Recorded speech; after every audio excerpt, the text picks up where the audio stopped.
Hello guys, সব কেমন আছো? আশা করি অনেক ভালো আছো। দেখতেই পাচ্ছ আমরা ফার্মে ঘুরতে এসেছি। তো এগুলো নিয়ে আগে খেলাধুলা হতো, বাচ্চারা সবাই খেলতো, বল খেলতো, বাচ্চারা বড়রা সবাই খেলতো। তো এখন মানে বৃষ্টির জন্য সব খেলাধুলা বন্ধ হয়ে গেছে। ঘাস অনেক হয়ে গেছে গাইস, দেখতেই পাচ্ছ। ঘাস ঘাসার অনেক হয়ে গেছে গাইস। এগুলো নিয়ে সব মানে আমরা ঘুরতে আসি, এমন কোনো দিন নেই যে আমরা আসি না গাইস। দেখতেই পাচ্ছ ওই জায়গাগুলো অনেক অসাধারণ। তো গাইস, এই গাছগুলো অনেক পুরানো গাইস, দেখতেই পাচ্ছ। এই গাছগুলো অনেক অনেক অনেক পুরানো, মানে অনেক পুরানো।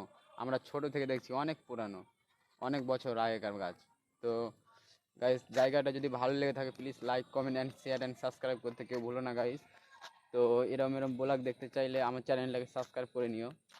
তো দেখতেই পাচ্ছ আমাদের এই ফার্মটা অনেক ফেমাস। এই জায়গাটায় অনেক সবাই ঘুরতে আসে গাইস। পণ্ডিতপুর পণ্ডিতপুর পণ্ডিতপুরের ফার্ম বললে চিনতে পেরে নেবে সবাই। লালগোলাতে আছে এই জায়গাটা গাইস। তো আমাদের অনেক ভালো লাগে জায়গাটায় আসতে। তো তোমরাও যদি আসতে চাও তাহলে আমাদেরকে কমেন্ট করে বলতে পারো। আমরা ঘুরতে আসবো, বন্ধুরা সব ভিডিও বানাবো একসাথে।